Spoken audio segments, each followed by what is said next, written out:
The ironic piece right now is we are sending Canadian gas around the world. We're sending Canadian energy around the world.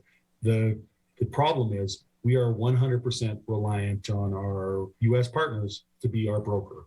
Amid reports of a labor shortage, Canada's energy sector says it wants to stop being dependent on the United States. Instead, work on playing a larger role in supplying the rest of the world, namely Europe, without having to use American infrastructure to transport oil and gas.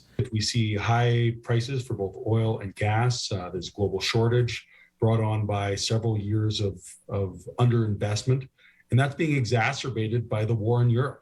And I think there's a large demand for Canada to play a larger role in supplying our allies, but the infrastructure needs to be built out if we're going to play that role. It comes as U.S. President Joe Biden signals he's looking at Canadian oil but doesn't want to restart the Keystone XL project.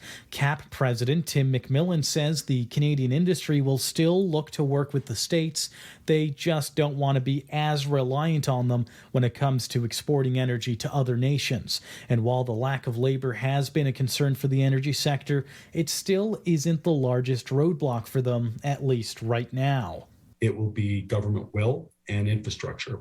And I think we need to be pushing as a nation to play a larger role internationally.